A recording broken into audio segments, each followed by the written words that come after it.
2장과 3장은 전체가 사실은 하나입니다.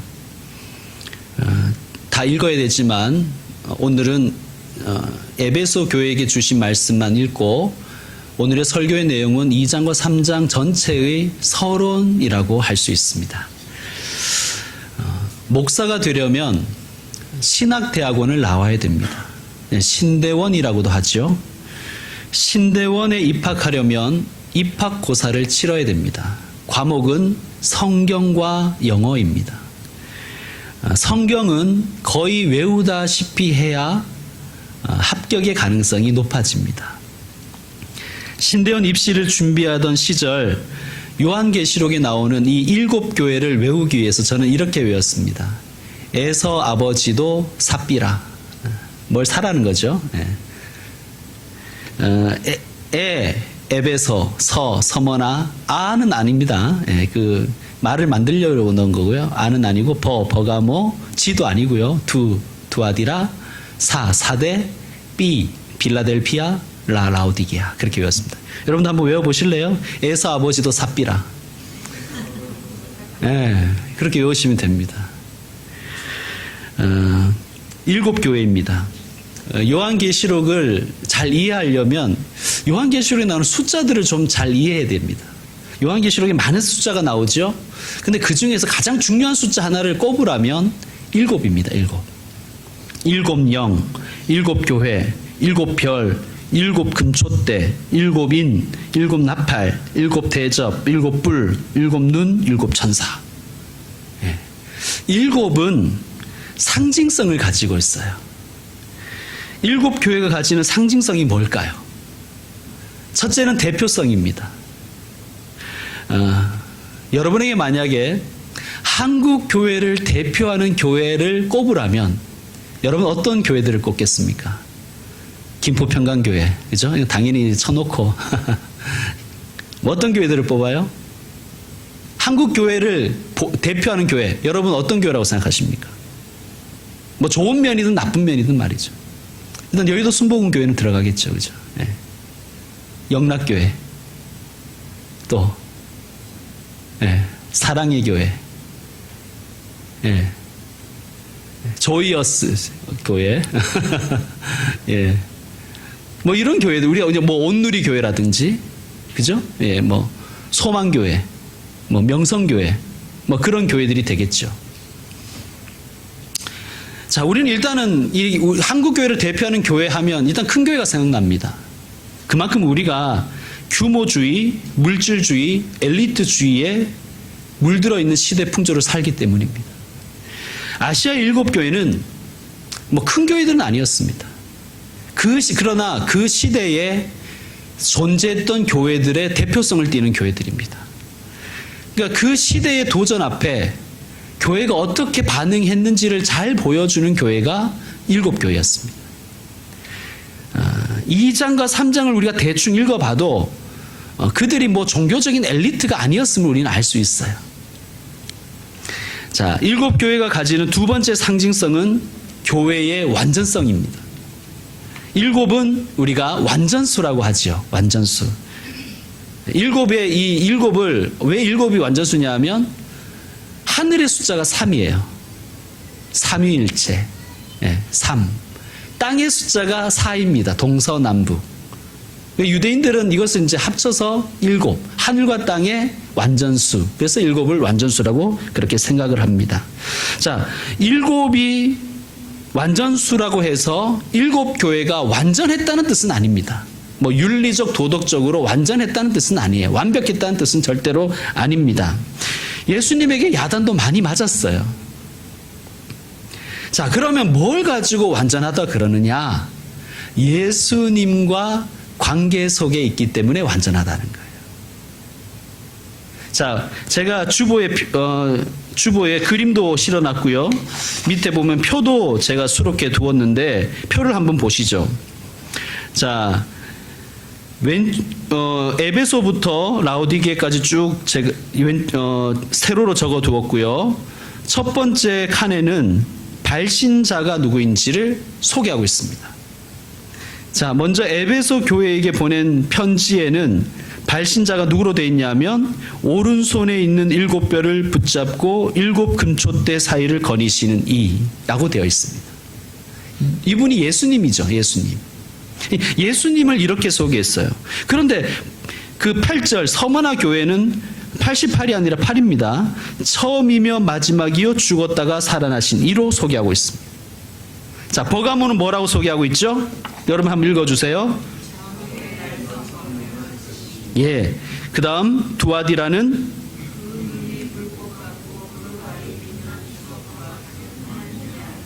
그 다음에 사대 그 다음에 빌라델비아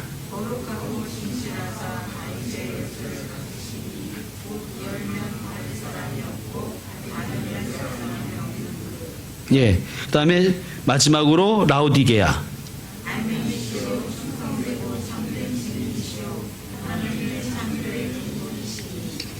예. 자, 여기서 보면 7 교회에게 예수님을 다 다르게 소개하고 있어요. 그러니까 예수님은 우리와 개별적으로 관계 맺기를 원하신다는 거예요. 이렇게 획일적으로 관계 맺지 않으시고 우리의 사정을 알고 우리의 눈물을 알고 우리의 형편을 아시니까 우리와 특별하게 개별적으로 만나주시길 원하시는 주님이십니다. 그런데 주의할 것이 있어요. 7 교회에 이렇게 소개한 이 예수님의 소개의 내용이 우리가 미리 살펴봤지만 그 전에 살펴봤지만 1장에 다 나오는 내용들이에요. 무슨 말씀인가? 예수님은 성경을 통해서 우리에게 자신을 알려주신다는 거예요. 그러니까 뭐 어떤 사람이 나는 산에 가서 도 닦다가 직통계시를 받았다. 뭐 이런 소리를 하거들랑 무시하시길 바랍니다. 우리는 오직 말씀 안에서 예수님을 다시 만나는 거예요. 매일 새롭게 내 형편에 따라서 내 상황에 맞게 예수님을 새롭게 만나는 것이 우리 신앙생활의 맛입니다. 여러분께 그 신앙생활의 맛이 있기를 원합니다. 예수님을 날마다 새롭게 만나십시오. 날마다 새롭게 예수님을 알아가시기를 축원드립니다. 한마디로 교회는 무슨 말이냐? 예수님과 관계 속에 있을 때 완전해진다는 거예요. 예수님을 떠나서는 교회는 결코 존재할 수 없다는 의미입니다. 우리 성도는 주님을 떠나서는 살 수가 없습니다. 자, 계속해서 주보를 보시면 주보에 지도가 하나 제가 올려두었죠. 지도. 이게 아시아에 있는 7 교회의 위치예요.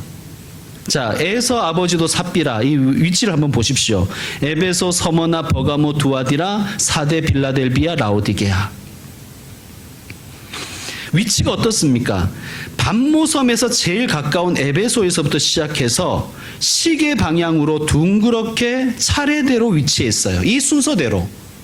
우리가 외운 이 순서대로 위치해 있습니다. 자, 그런데 이 위치들은 당시에 로마가 통치하기 위해서 그 도로를 닦았는데 그 순환도로와 정확하게 일치합니다. 이게 우편도로예요, 우편도로. 그러니까 로마는 도로를 닦아서 제국을 지배했습니다. 빨리 소식을 제국 끝까지 전하고 제국 끝에서 나오는 소식을 로마 중앙까지 옮기는 것이 로마 통치의 핵심이었어요. 이 로마가 닦아놓은 신장로 위에 아시아 7 교회가 존재했던 거예요. 자, 계속해서 주보에 있는 그림 중에 하나는 두루마리 성경입니다. 그러니까 요한계시록은 이런 성경 우리처럼 이런 코덱스로 적힌 게 아니라 이런 체계 형식이 아니라 두루마리 형식으로 쓰여졌습니다. 학자들이 추정하기인데 약 한 6m 정도 되는 두루마리였을 것으로 봅니다. 그리고 요한계시록은 회람서신이었어요. 회람이란 게 뭐죠? 돌려본다는 뜻이었어요. 그런데 왜 요한계시록은 돌려봤을까요? 아니, 요한계시록만이 아니라 모든 성경, 신약의 대부분의 성경은 다 돌려봤습니다. 왜 그렇게 돌려봤을까요?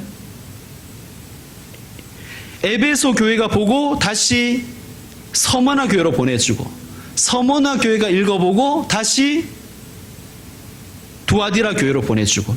왜 이렇게 회람해서 읽었을까요? 이유는 간단합니다. 당시에는 종이가 비쌌습니다. 그러니까 중국에서 종이 기술이 유럽으로 전파된 게 한 8세기 이후인데, 그 전에는 파피루스 아니면 양피지에다가 써서 기록을 했습니다. 그러니까 종이가 엄청나게 비싼 거예요. 그리고 6m짜리 여러분 그 두루마리라고 생각해 보세요. 이게 얼마나 무거웠겠습니까? 그러니까 아시아의 7교회에게 보낸다고 7개를 쓸 수가 없는 거예요. 요한 혼자서는. 다른 성경도 마찬가지입니다. 그러니까 먼저 에베소 교회에 두루마리를 보내주면 그들은 예배 중에 그걸 읽었습니다. 전문 낭독자가 있었어요. 그리고 회중은 그것을 듣습니다. 다 한 후에는 다시 필사를 하고 그 교회도 한 번 남겨두고 원본은 다시 그 다음 교회로 보내줍니다. 이것이 그 당시에 보편적인 일이었습니다. 자, 당시 교회 안에는 전문 낭독자가 있었다고 말씀드렸습니다. 이들이 왜 있었어야 될까요? 당시 교회에는 글을 아는 자가 몇 명 되지 않았습니다. 그러니까 대부분이 문맹이었다는 뜻입니다. 그리고 지금 이 상황에는 잘 보이지 않지만 요한계시록 가장 초창기 사본을 보면 헬라어로 되어 있는데 다 대문자로 적혀 있어요. 그리고 띄어쓰기가 하나도 되어 있지 않습니다. 지금 우리는 장절이 있지만 장절은 원래 없었어요. 장은 13세기 이후에 인쇄업자들이 인쇄를 편하게 하기 위해서 넣은 게 장이에요. 절도 마찬가지고요. 절은 훨씬 그 후에 15세기 이후에 만들어졌습니다. 그러니까 초창기 요한계시록 사본은 헬라어로 되어 있지만 전체가 다 대문자였고 띄어쓰기가 하나도 되어 있지 않고 또한 장절도 없었습니다. 그러니까 한 번에 다 읽어야 돼요. 자, 그러면 요한의 필체와 요한의 문체, 요한의 어떤 뉘앙스를 잘 알고 있는 사람이 읽어야 되겠죠. 그렇죠? 그래서 교회에는 전문 낭독자가 있었습니다. 자, 1장 우리가 계속해서 살펴봤던 요한계시록 1장 3절에 보면 이런 말씀이 있어요. 이 예언의 말씀을 읽는 자와 듣는 자와 지키는 자. 그러니까 읽는 자가 있었다는 거예요. 듣는 자가 있었다는 거예요. 그리고 읽는 자나 듣는 자나 다 같이 지키는 자. 이것은 당시에 요한계시록을 받아본 교회가 예배 중에 이 말씀을 읽었다는 것을 우리에게 잘 보여주는 말씀입니다. 예배 중에 말이죠. 자, 이것이 우리에게 주는 메시지가 뭘까요? 예배 중에 읽었다는 것. 예배 중에 전문 낭독자가 읽고 모든 성도는 경청을 했습니다. 옛날 사람들은 훨씬 듣기가 발달되어 있었어요. 듣기가 굉장히 발달되어 있었습니다. 왜? 글을 모르니까.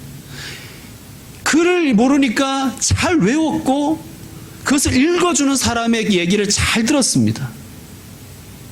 자, 이것이 주는 메시지가 뭘까요? 하나님은 교회 공동체를 통하여 말씀하시는데 특별히 예배 중에 말씀하신다는 거예요. 여러분, 하나님의 뜻이 알고 싶으십니까? 하나님의 말씀을 듣고 싶으세요? 예배 중에 들으셔야 됩니다. 예배 중에 하나님의 뜻을 알게 됩니다. 우리가 부르는 찬송 속에서, 우리가 올리는 기도 속에서, 또한 대언자를 주시는 하나님의 말씀 가운데 하나님의 뜻을 아는 거예요. 그러므로 예배를 사모하십시오. 예배는 하나님의 뜻을 알 수 있는 가장 확실한 통로입니다. 신앙생활을 하다 보면 홀로 걷는 편이 낫다고 생각될 때가 사실 있어요. 사도 요한의 시대만 하더라도, 이 요한계시록의 시대만 하더라도 함께 모이는 것 자체가 정치적으로 매우 위험한 행동이었습니다. 그러니까 교회에 안 모이고 그냥 사적으로 믿음을 가지는 것이 안전할 수도 있었습니다. 자, 우리도 그렇잖아요. 우리도 때로는 타인과 함께 신앙생활을 하는 것이 귀찮게 느껴질 때가 있습니다. 사실 그리스도를 믿는다고 해서 다 모든 사람이 흥미로운 대화 상대는 아니잖아요. 말이 안 통하는 사람도 있지 않습니까? 심지어 교회를 다닌다는 사람들, 목사나 교인들의 온갖 추문이 들려오면 그들을 떠나서 그냥 혼자 신앙생활 하고 싶을 때도 있습니다. 또 볼품없는 건축물, 음정도 안 맞는 찬송, 말도 안 되는 것 같은 설교, 심지어 졸고 있는 사람들, 위선자처럼 보이는 사람들을 볼 때 정말 개인적으로 조용히 신앙생활 하고 싶을 수도 있습니다. 그런데 여러분, 성경은 우리에게 이런 개인주의적인 신앙생활, 사생활적인 신앙생활을 경고하고 있어요. 창세기 이런 말씀 있죠? 사람이 혼자 사는 것이 좋지 아니하니. 모이기를 패하는 어떤 사람들의 습관과 같이 하지 말고, 예수님은 기도를 가르쳐 주실 때 이렇게 기도를 가르쳐 주셨습니다. 너희는 이렇게 기도해라. 하늘에 계신 우리 아버지. 하늘에 계신 나의 아버지라고 가르쳐 주셔도 되는데 하늘에 계신 우리 아버지라고 기도하라는 거예요. 너희가 서로 짐을 지라 그리하여 그리스도의 법을 성취하라 라고 말씀하십니다. 그러므로 여러분, 신앙생활은 혼자 하는 게 아니에요. 가장 피해야 될 신앙생활이 뭐냐면 개인주의적인 신앙생활이에요. 따라합시다. 교회 밖에는 구원이 없다. 여러분, 그것을 마음에 새기셔야 됩니다. 교회 밖에는 구원이 없다. 자, 이번에는 수신자에 대해서 생각해 보십시다. 자, 1절을 한번 보시죠. 1절을 보시면 수신자가 이렇게 되어 있습니다. 에베소 교회의 사자에게 편지하라. 자, 8절에는 어떻게 되어 있죠? 서머나 교회의 사자에게 편지하라. 12절은요? 18절은요? 예, 뭐 3장도 마찬가지입니다. 다 뭐라고 되어 있냐면 교회의 사자에게 편지하라는 거예요. 사자가 누굴까요? 교회의 사자에게 편지하라는 거예요. 사자가 누굴까요? 라이언이 아니고 어흥 라이언이 아니라 어떤 분은 이것을 목사라고 생각하시는 분들이 있더라고요. 실제로 그렇게 가르치는 분도 있어요. 아닙니다, 여러분. 그것은 주의 사자, 보통 목사들을 주의 사자라고 하는 그런 애칭 때문에 그렇게 혼돈이 오는데, 한자를 풀면 안 되고요. 원어를 봐야 됩니다. 원어를 보니까 교회의 사자할 때 사자를 뭐라고 되어 있냐면 앵겔로스로 되어 있습니다. 앵겔로스. 그럼 앵겔로스가 뭐냐? 영어로 앵겔로스는 엔젤입니다. 엔젤. 그러니까 정확하게 번역하면 교회의 천사에게 편지하라는 거예요. 이것을 이해하려면 유대인들의 사고방식을 이해해야 돼요. 유대인들은요, 이렇게 생각했어요. 한 민족을 책임지는 천사가 있다. 예를 들면 이스라엘을 책임지는 천사는 미가엘 천사장이다. 그렇게 생각했어요. 그리고 한 공동체, 당시에는 이런 공동체들이 많았거든요. 뭐 쿰란 공동체, 이런 공동체들이 많았는데 공동체를 담당하는 천사가 하나씩 있다고 생각했어요. 그리고 그 천사에게 기도를 했습니다. 천사가 뭐 소원을 들어준다는 의미가 아니라 하나님께 알려다오. 마치 이렇게 택배 직원처럼, 우편 배달부처럼 그렇게 천사를 생각했다는 거예요.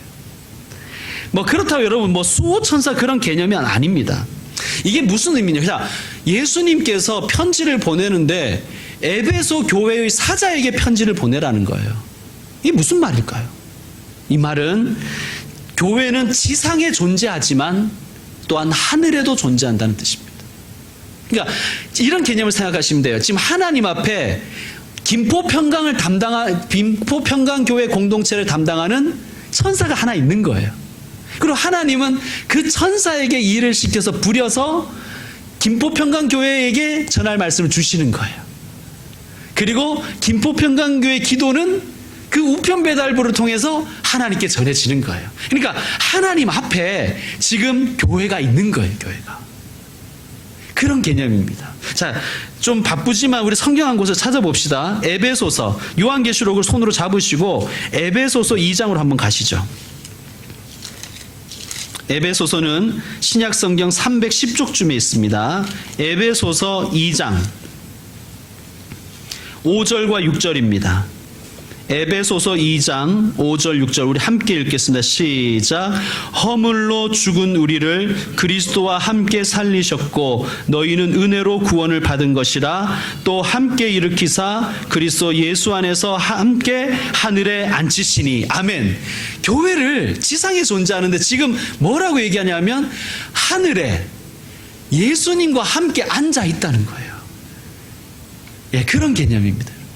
그러니까 에베소 교회의 천사에게 편지하라는 것은 교회는 이 땅에서 존재하지만, 이 땅에서 로마의 압제를 받고 있고 비록 고난 중에 있지만 교회는 천상에 존재하는 영광스러운 존재라는 것을 다시 설명하는 거예요. 지금 비록 박해와 고난 가운데 있지만, 그리고 땅에 존재하지만 교회는 하나님 앞에 있는 하늘의 존재인 것을 기억하라는 거예요. 자, 그런데 이것은 에베소 교회의 사자에게 편지하지만 에베소 교회만 들으라는 말씀은 아니에요. 모든 교회가 함께 듣고 함께 은혜 받고 함께 순종하라는 말씀입니다. 왜냐하면 7절을 보시면 이런 말씀이 있어요. 요한계시록 2장 7절로 넘어가시면 귀 있는 자는 성령이 교회들에게 하시는 말씀을 들을지어다, 이렇게 말씀하시죠. 자, 에베소 교회 사자에게 편지하라 라고 말씀하셨는데 귀 있는 자는 에베소 교회에게 하시는 말씀을 들을지어다 이러지 않고 귀 있는 자는 성령이 교회들에게 하시는 말씀을 들을지어다 이렇게 말씀하십니다. 자, 예수님이 에베소 교회 사자에게 편지를 보내는 형식을 띠지만 우리 모두가 들어야 될 말씀이라는 거예요. 성령을 통하여 교회들에게, 교회들입니다. 복수예요. 모든 교회, 2000년 전에 그 교회만이 아니라 2000년 역사 동안 존재했던 모든 교회와 그리고 우리 김포평강교회에게도 주시는 말씀이라. 자, 그런데 이 귀 있는 자는 성령이 교회들에게 하시는 말씀을 들을지어다라는 이 말씀은 2장과 3장에 걸쳐서 7교회에게 모두 똑같이 주신 말씀이에요. 자, 그러니까 아시아의 7교회에게 각각 주신 말씀은 그 교회만 들으라고 주신 말씀이야. 물론 그 교회가 들어야 되고 순종해야 되고 그 말씀을 모든 교회가 회람하여 듣고 순종하라는 말씀. 귀 있는 자는 성령이 교회들에게 하시는 말씀을 들을지어다. 자, 이제 마지막으로 7교회에 보낸 이 편지에 이기는 자에게 주시는 약속이 있다는 것을 우리는 발견합니다. 자, 주보를 참고하시면, 다시 주보를 참고하시면 2장 7절 표 중에서 이기는 자에게 하신 약속 이렇게 돼 있죠. 자, 2장 7절에는 뭐라고 돼 있습니까? 하나님의 낙원에 있는 생명나무 열매를 주신다는 거예요. 자, 2장 11절에는 둘째 사망의 해를 받지 않을 것, 그리고 17절에는 새 이름을 주시고 28절은 새벽별을 주시고 3장 5절에는 흰옷을 주시고 3장 12절에는 하나님 성전의 기둥이 되게 하시고 내 하나님께로부터 내려오는 새 예루살렘의 이름과 나의 새 이름을 주시며 3장 21절에는 내 보좌에 함께 앉게 해 주시겠다고 말씀하십니다. 누구에게? 이기는 자에게. 그리고 이 이기는 자에게 주시는 약속은 요한계시록 20장에서 22장 사이에서 다 성취가 됩니다.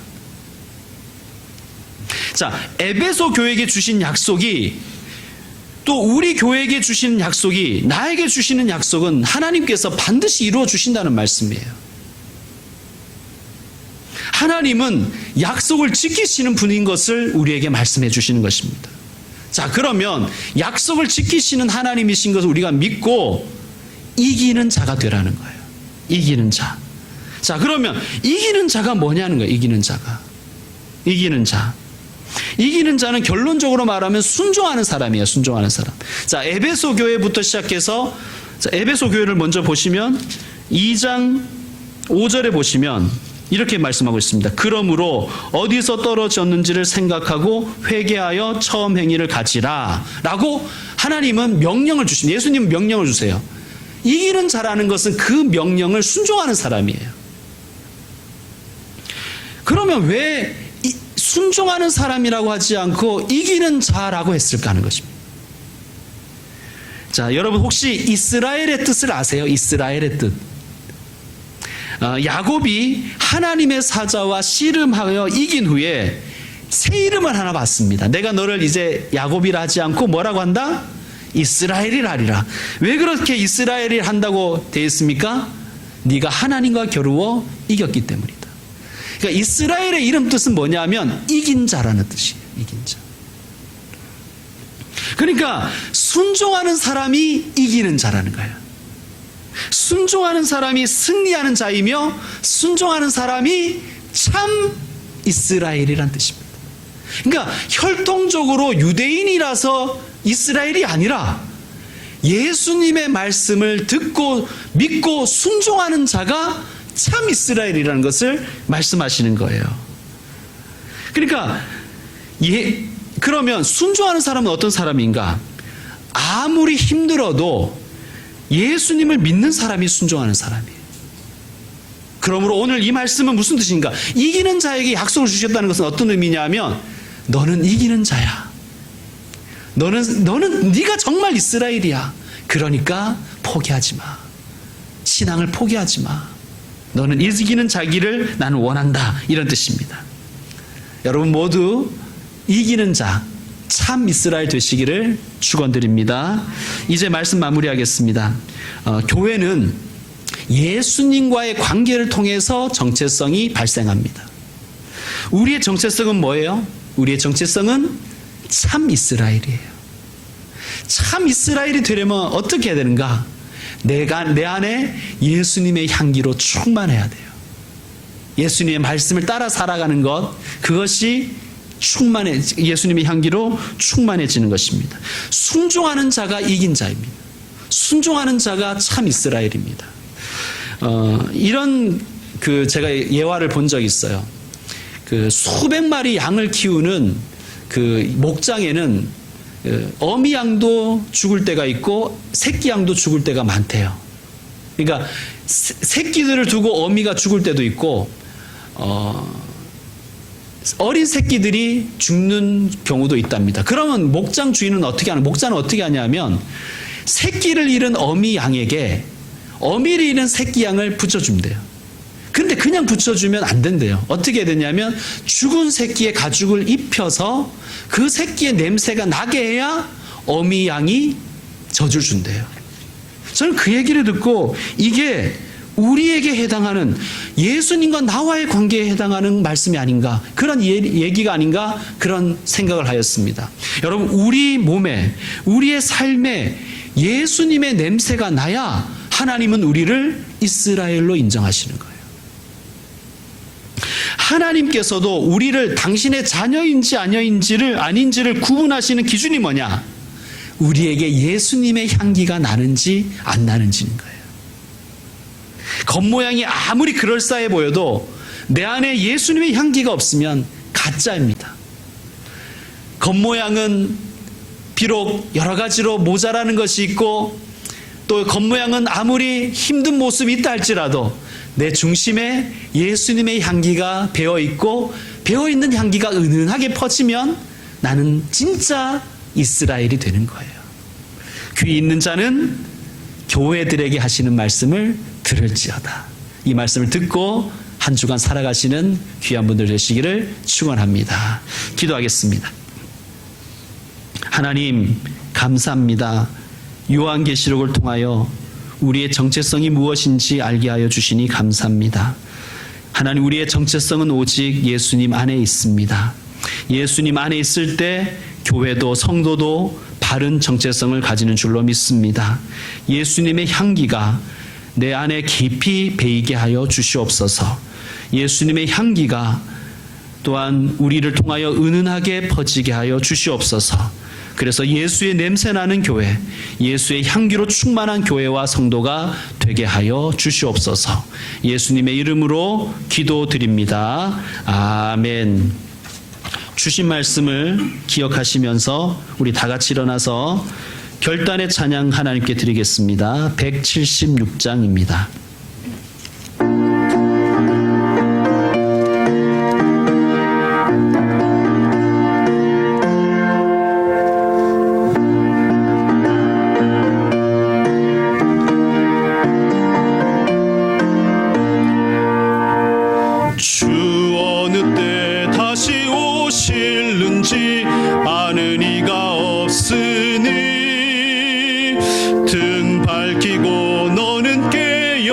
있어 주를 반겨 맞으라. 주 안에서 우리 몸과 마음이 깨끗하게 되어서 주 예수님 다시 오실 때에 모두 기쁨으로 맞으라. 주 오늘에 다시 오신다면 부끄러움 없을까. 잘하였다 주님 칭찬하며 우리 맞아 주실까. 주 안에서 우리 몸과 마음이 깨끗하게 되어서 주 예수님 다시 오실 때에 모두 기쁨으로 맞으라. 주 예수님 맡겨주신 일에 모두 충성 다했나. 내 맘속에 확신 넘칠 때에 영원한 식 얻겠네. 주 안에서 우리 몸과 마음이 깨끗하게 되어서 주 예수님 다시 오실 때에 모두 기쁨으로 맞으라. 주 예수님 언제 오실는지 한밤에나 낮에나 늘 깨어서 주님 맞는 성도 주의 영광 보겠네. 주 안에서 우리 몸과 마음이 깨끗하게 되어서 주 예수님 다시 오실 때에 모두 기쁨으로 맞으라. 주 예수 그리스도의 은혜와 하나님 아버지의 그 크신 사랑과 성령의 말씀해 주심과 깨닫게 하심과 교통하여 주심이 예수님의 향기가 내 마음에 깊이 배이고 그 배인 향기가 내 삶 속에 은은하게 퍼지기를 원하는 모든 주님의 사람들에게 이제로부터 영원토록 함께 계실지어다. 아멘.